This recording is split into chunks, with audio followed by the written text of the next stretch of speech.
want to check this? Oh, yeah, sure. Hello. Oh, well.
Did you feel the shift when the music started?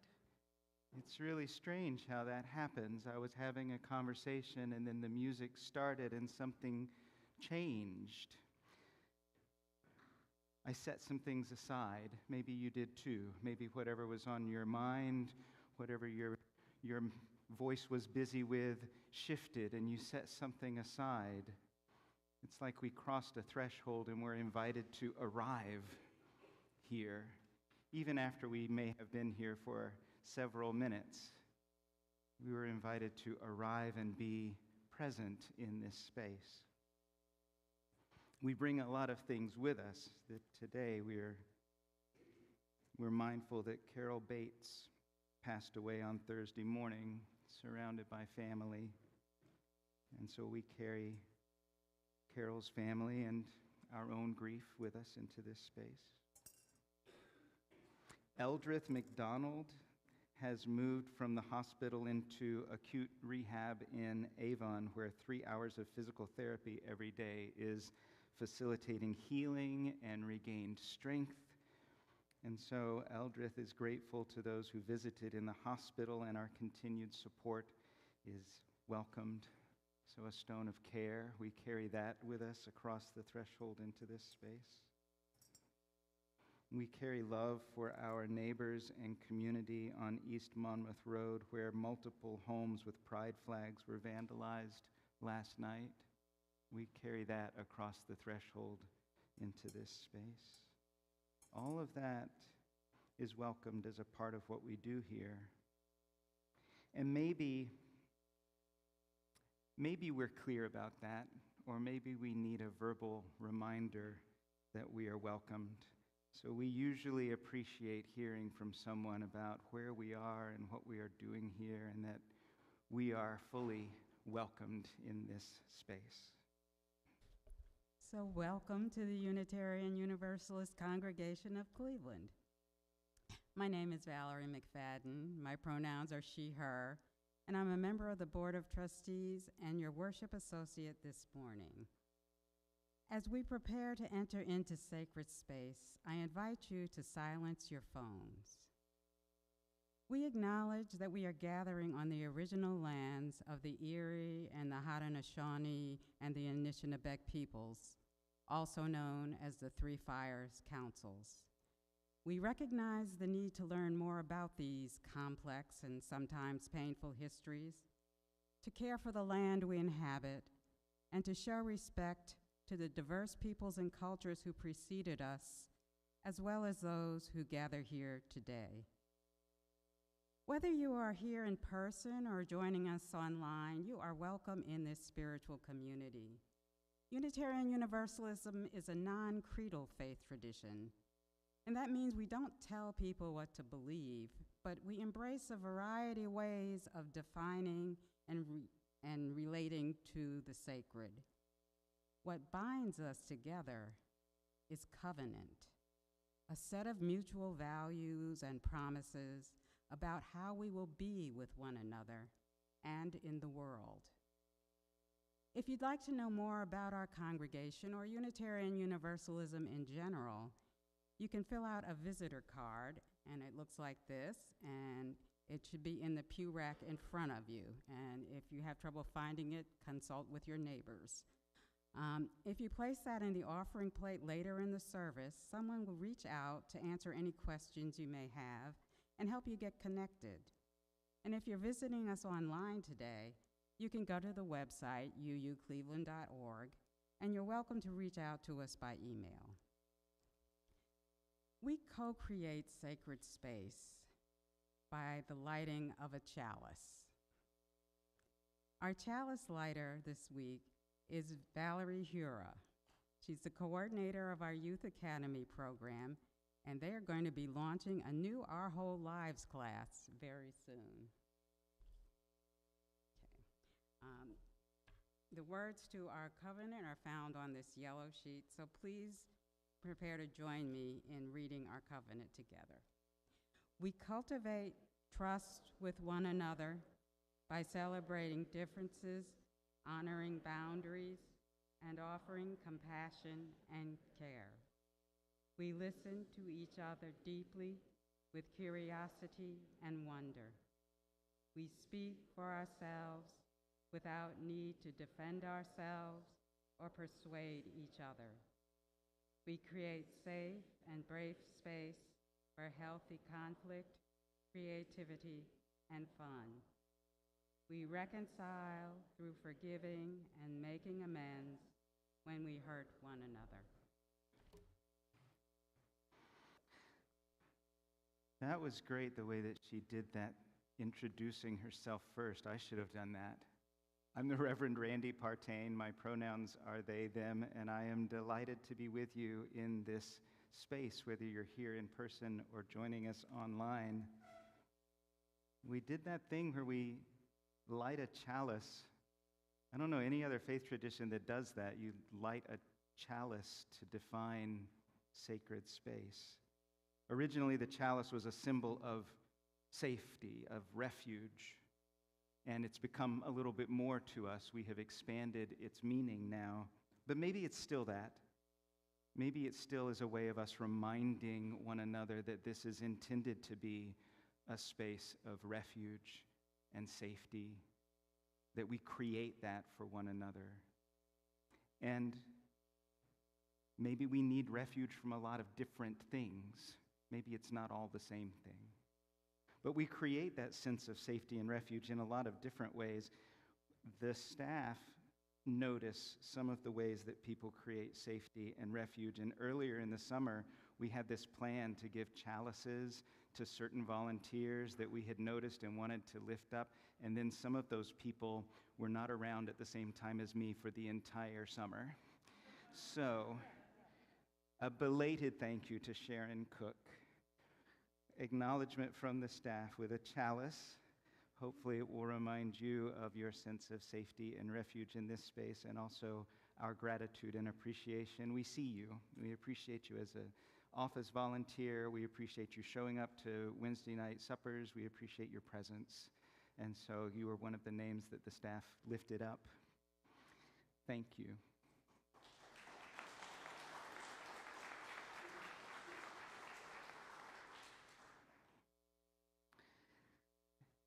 So we light that chalice. Sometimes in different spaces we use different words, but here we've been using that covenant, those mutual promises.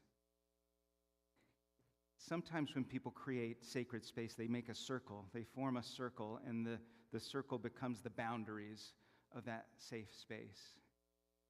And maybe that's what those covenantal words are. They're like that circle that we create. It says, we're going to make a boundary around this, and we're going to do it through the way that we treat one another. We're going to do it through these mutual promises. This is what sacred space looks like. This is the boundary line of our sacred space. They're easy to forget when we're passionate about so many things, and this congregation especially is passionate about a lot of things. They're challenging promises even in the best of times. So it's worthy of a reminder each week that we are creating something together, co-creating something together. So we cross a threshold, we light a flame, and signify that we want something from this time, from one another. We co-create sacred space so that something will happen. It's not for nothing. We want something to happen to us. We want our actions and our minds and our hearts to be aligned with the deep life-affirming values that we claim, maybe. Maybe worship on a Sunday morning is a reorienting of ourselves back toward whatever we name as true north for our lives, because over the course of a week, we can get shoved or lured off course pretty easily. And so a bit of music invites us to cross a threshold, maybe to set some things aside, but to be intentional about what we bring into this space together. And we light a chalice to say this is a place of refuge from the things that we need refuge from. And we create boundaries with one another that says we are co-creating something together that leads to our own transformation, or at least recalibration. And it works a lot better if our hearts are open to what this time offers us.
Open my heart and let me be part of the love, not just a recipient of it, not just a vessel for it, part of it, immersed in it.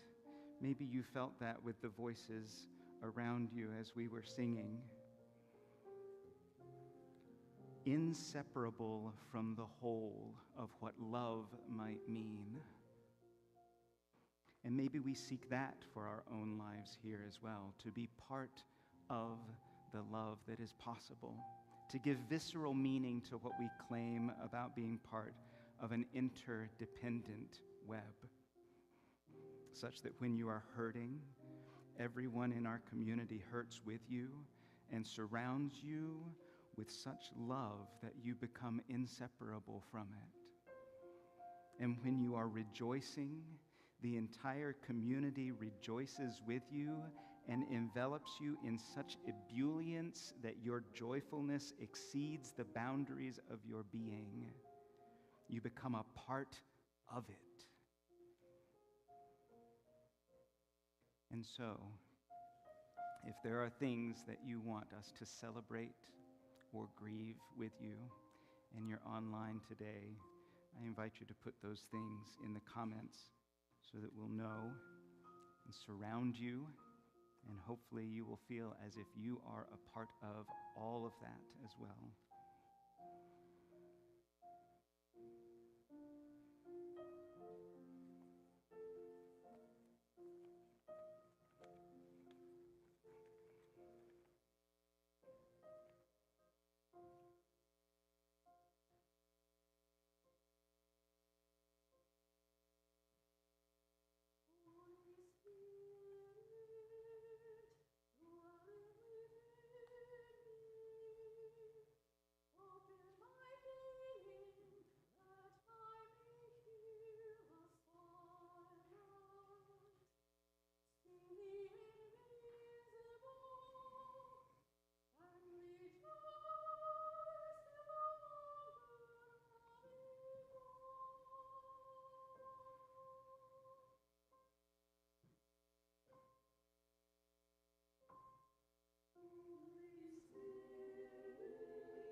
You all surprise me sometimes. That was beautiful. Thank you.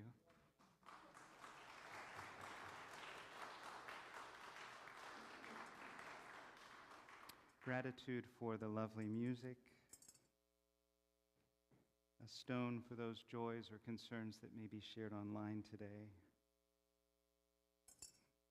A stone of wonder that a bunch of Unitarian Universalists need permission to come forward and place a stone in water.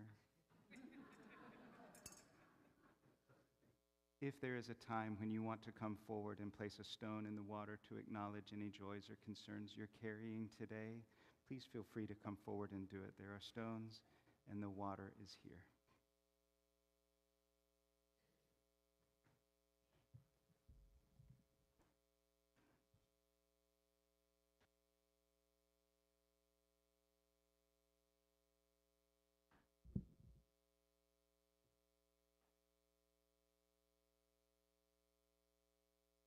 Good morning.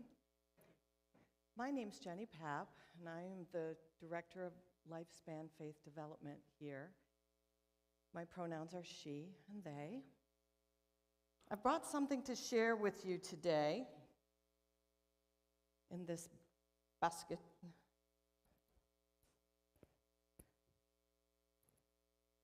It's almost like a magic trick.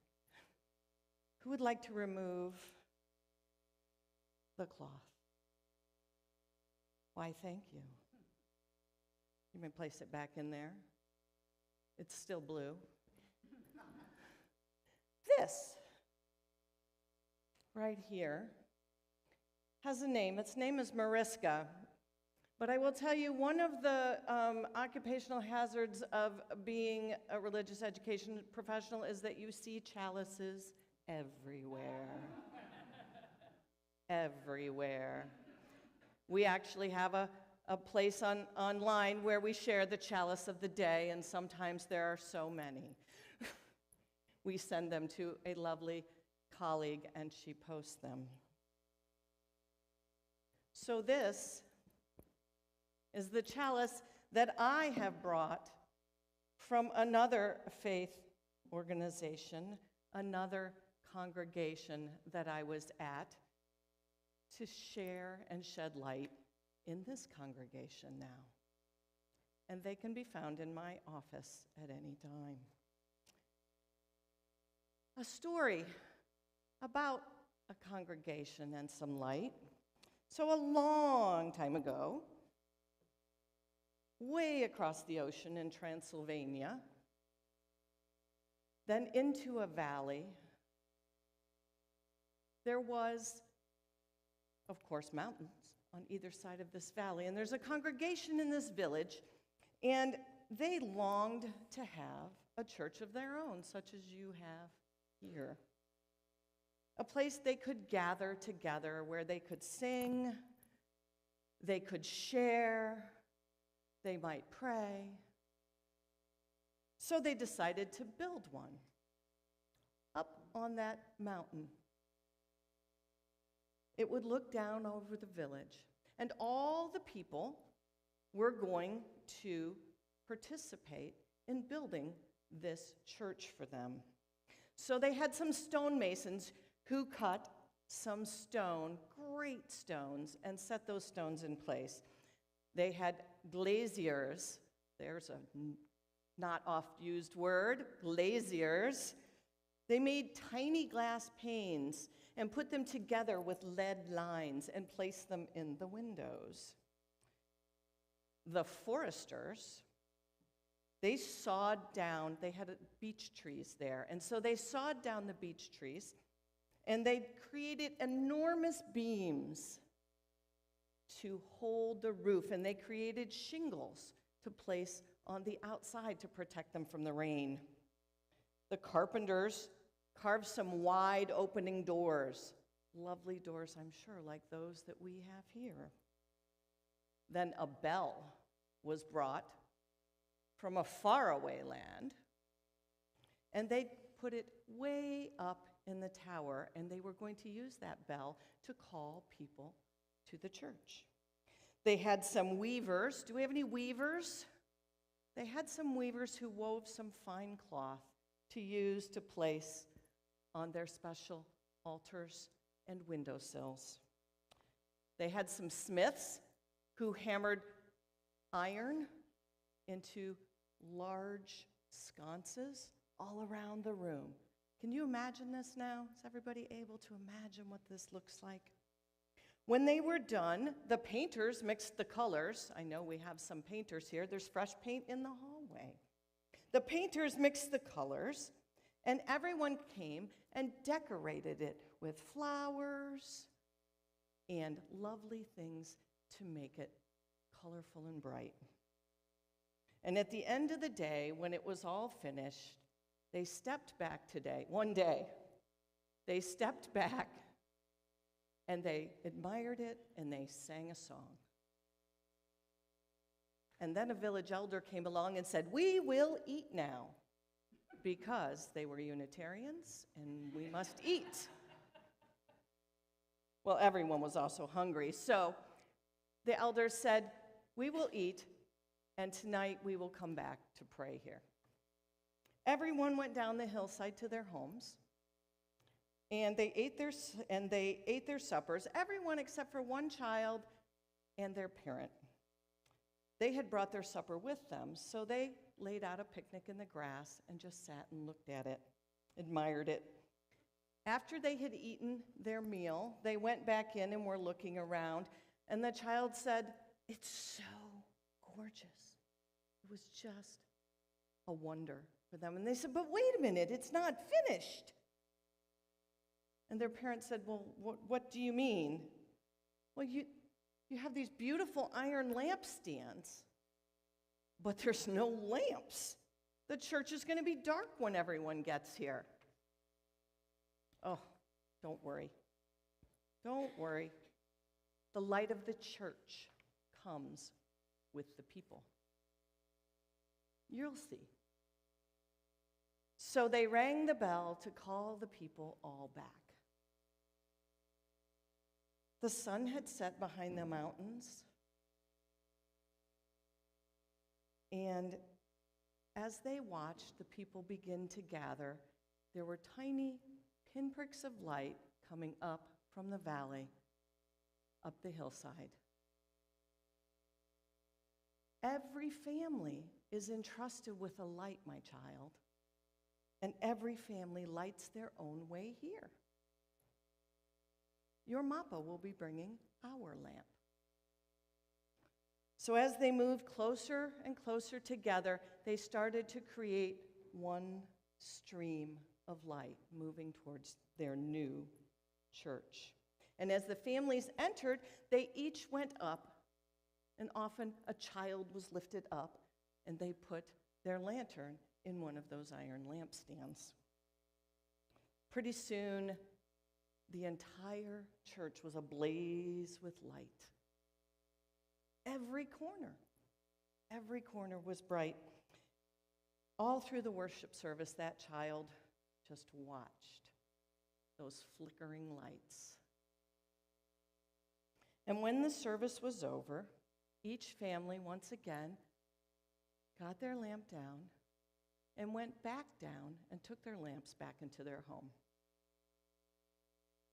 Well, that child that evening was getting ready for bed, and they looked at the lamp that they had in the corner, and they said, "So the light of the church comes from the people, but also the people take their light from the church.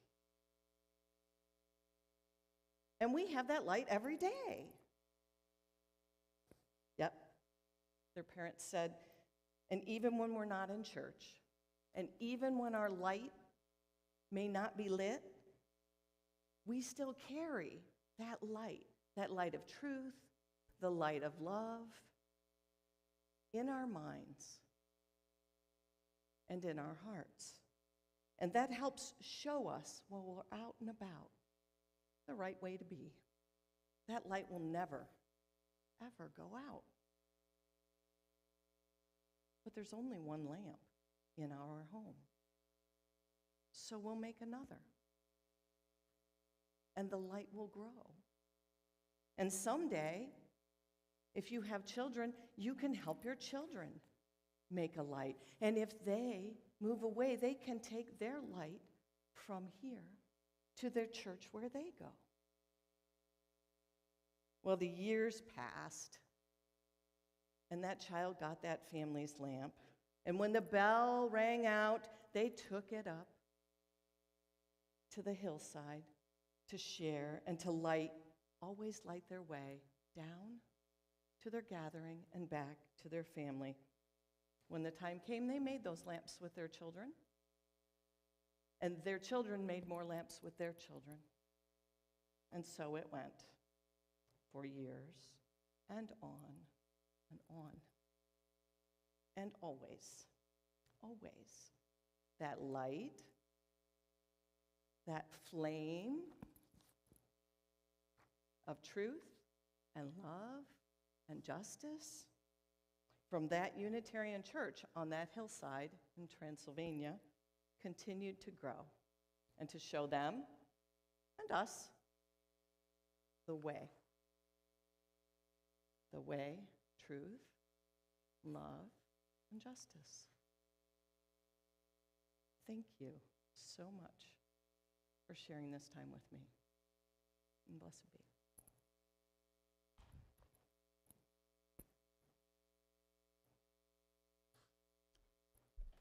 Our offering partner today is the Vote, which supports congregations and Unitarian Universalist organizations to mobilize voters, counter voter suppression, and engage in spiritually grounded, values-based conversations in their communities. The Vote provides resources to build power locally in ways that fortify our relationships and leave us ready to confront whatever happens on Election Day and in the days ahead. They recently launched in-person activations in key states, which will continue throughout the fall. And the Vote national phone banks began on Tuesday, August 27th, and will keep happening every Tuesday until the election. Members of this congregation who participated in this ministry over the past couple of weeks have been impressed with how organized, supportive, and rewarding the experience was for them. You can place your offering, cash or check, made payable to UUCC in the collection plate as it is passed. You may also contribute via CashApp. Our CashApp handle is $UUCC 44122. Please use the memo line to indicate today's date and our plate recipient, the Vote.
It may seem like a strange thing after we have crossed that threshold and lit a flame and defined our sacred space with one another and created a sense of our bringing our lights into this space for us to then pass plates around and collect money.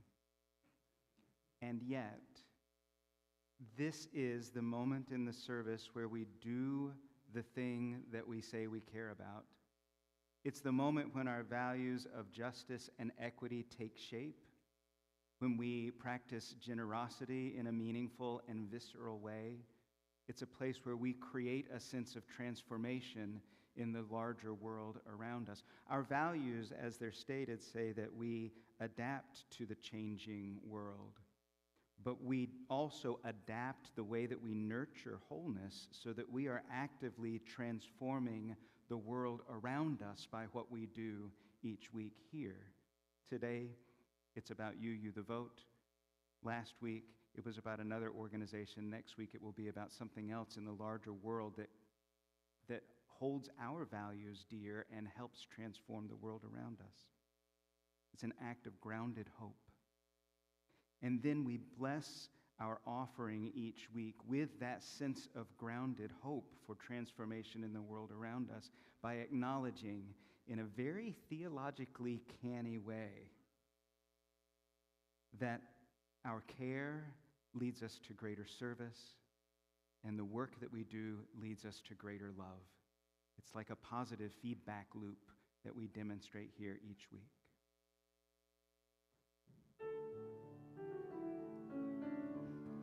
As we all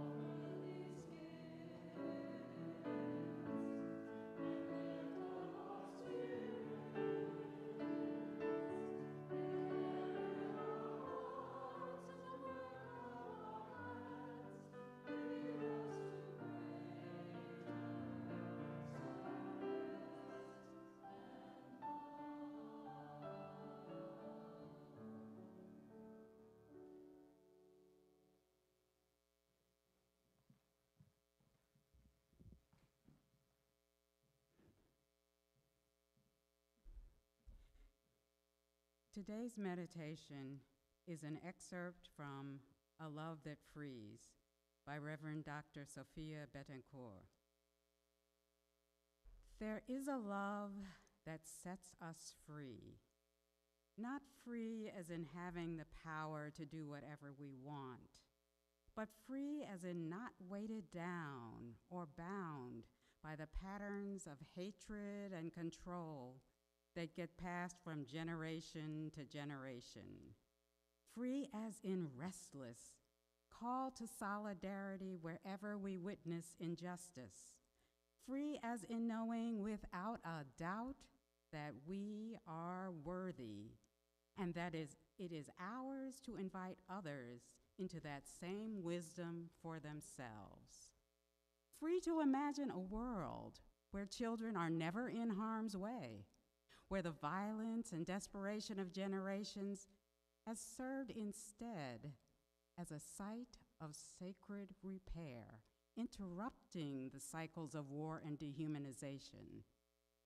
Free to express our highest values and what we believe in as many poetic forms as there are people in the room. Free enough to build communities that love us so deeply that we are held when we falter and invited back into sacred covenant when we fail.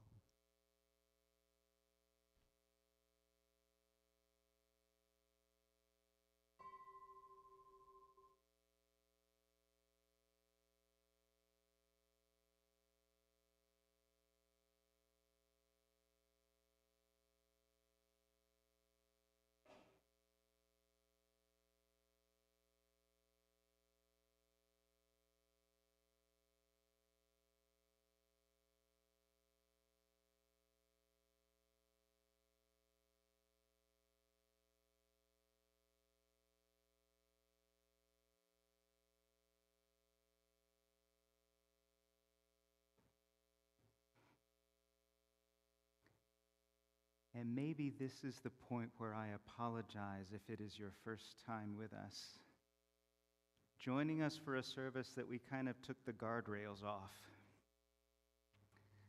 Maybe for some of you who are not here for the first time, it has even felt uncomfortable.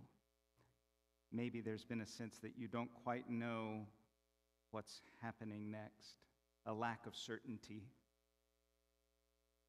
Maybe you have been able to find a sense of curiosity. Curiosity is tricky because it requires us to admit that we don't know something. If we already have certainty, we don't need to be curious.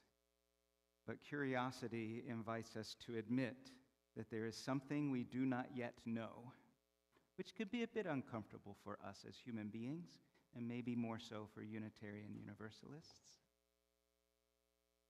Maybe you felt today a sense of trust, that whatever was happening in this space, it was going to be safe enough that you could be here and be immersed in it. But we haven't really named what it is that we worship. Worship is a weird word for some of us too. We say, well, Unitarian Universalists don't really worship anything. But that's not true of our ancestors. Our Universalist ancestors worshiped a divine that was impeccably loving, loving to the extent that they could not imagine anybody being tormented in hell. God is too loving for that. That's what they worshiped, an impeccably loving God. And the Unitarian side of our heritage worshiped an impeccably present God, even more so as the 1800s went along. A God that would be seen in everything, that was inescapable. Life was full of God. And so we have this heritage, and maybe we don't name the divine the same way or experience it the same way our Unitarian and Universalist forebears did, but maybe we seek to find in ourselves that sense of impeccable love and impeccable presence in our lives. What does it look like if we are not wholly divine but are inherently worthy human beings? What is our capacity for presence and love? And maybe that is what we find worthy, worshipful. But worship is also a journey. We don't anticipate that we're going to leave the same way that we entered. That's another piece of not being certain, that we walk out of this space different in some way than how we walked in. Something changes or is invited to change. And it's not that we are taken on a journey. It's not that something grabs us by the collar and takes us to someplace new. We're invited to participate, to engage in a journey from point A to point B. Our attitude and our willingness makes the difference. Curiosity and wonder allows us to experience that journey in a way that we might not if we walked in certain of who we must be and how we must be and walked out exactly the same way. And our internal guidance systems are pretty robust. We have named some values that we mutually share and hold in common. We can see how those values might guide us in our lives, and our internal guidance systems can do a pretty good job of helping us see when we're on track. And yet, they're also kind of delicate. It's easy for us to get knocked off center. It's easy for the events of a week to throw us a little bit off where we want to be headed in terms of our true north of values. So maybe worship is that time where we are reminded that the life-affirming values that we have named in our lives are worthy of our attention. They are worthy of being drawn back, recalibrated, reoriented, so that we can clear away the detritus that gets piled on top of our values over the course of a week and enter the next week with a little more clarity. We can uncover the things that matter to us. Discover sounds a little strange. I said something this week about I discovered a new game, which sounded really colonialist because the game existed. and someone just introduced me to it. But to me, it was as if I had discovered it.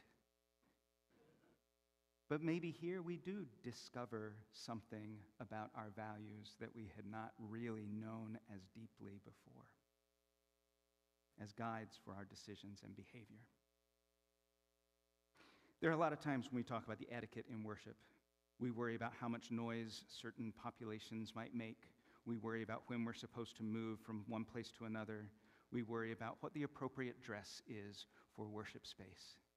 But maybe the proper etiquette for being in a worshipful space is that sense of curiosity that allows us to engage in a journey and feel a sense of safety with one another, that we are co-creating something sacred, set apart, so that our values might truly guide our lives in every way. And so, with full capacity of permissiveness, I invite you to rise in body or spirit as we sing together a song of gratitude for all that is our life. It is hymn number 128 in the gray hymnal. And again, if you have missed out on placing a stone in the water, feel free to come forward and do so as we sing.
The autumn has begun with all of its full, I don't want to say busyness, with its fullness begun. And so today we have lots and lots of things happening. We've got a YRE in gathering, which will be happening for families and young people in this space with a little bit of transition time, like around Valerie Hura is going to have an OWL registration table in the narthex. So if you're planning on going down for coffee hour and you're interested in registering folks for OWL, you can in the back. That table will be brought in for the YRE in gathering. That's why Valerie's not in the fellowship hall today, because we've got a lot happening in this space. We have 7th and 9th grade OWL that's going to be happening here. Our Whole Lives, for those of you who don't know, we're going to have a sermon about this or a service about this in a couple of weeks, but it is a human sexuality education course that is a partnership between the Unitarian Universalist congregations and the United Church of Christ congregations. And so Plymouth UCC is going to be starting the 10th and 11th grade Our Whole Lives this week. So if you have a 10th and 11th grader that has not yet signed up for that, that's happening very, very soon. And then they're going to do kindergarten and first graders later on. So Valerie will have all of that information for you at the table. Next Sunday, we have Jim Scott here in the fellowship hall with a special multimedia presentation with music and video and all kinds of things, and that will hopefully get us energized for the climate justice revival that is happening the following week on the 28th and the 29th. There are signs up around it. There's more details in the newsletter, and I think there's going to be a climate justice registration table downstairs, and Nancy King-Smith says yes. So downstairs in Fellowship Hall, you'll be able to register for the climate justice revival. And we will have Wednesday night supper this week. Lori Albright has signed up to do that. If you have not signed up to do a Wednesday night supper and you would like to do that, it's a very easy thing. And there's a new list on our Sign Up Genius. That's the word I was trying to think of. There's a new list on our Sign Up Genius so that you can look ahead and see what weeks we might need. I will also say that if you have like a little time on your hands and a washing machine at home and you would like to take some tablecloths home to wash, we have 2 laundry baskets of tablecloths that could be laundered, and if somebody would like to take care of that, I would love for you to just handle it. But let me know if that's something you would like to do. We have 2 laundry baskets downstairs in the fellowship hall of tablecloths that need a little bit of laundering and attention. May we recognize that the light that we kindle in this place is ours to carry with us into our lives and to return with it next week so that we might co-create sacred space together, to define the boundaries of our relationships in our community, to create a sense of safety and courage so that we might be transformed, reoriented, and move back into the flow of our lives with confidence in the values that we claim. Amen, and blessed be.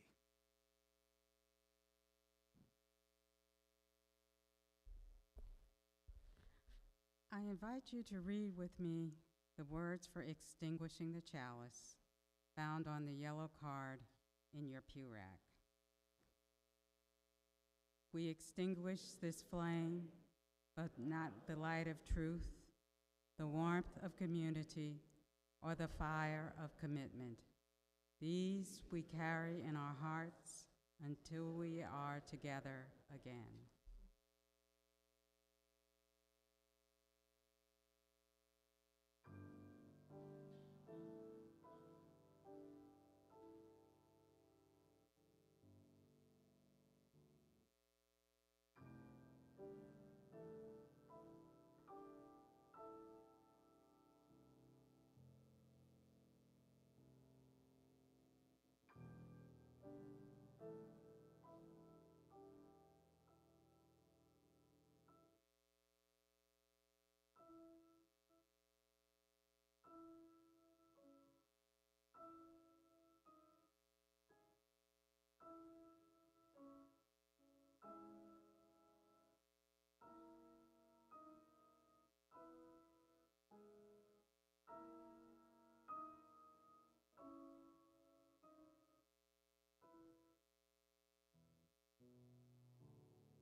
not lacking for things to do.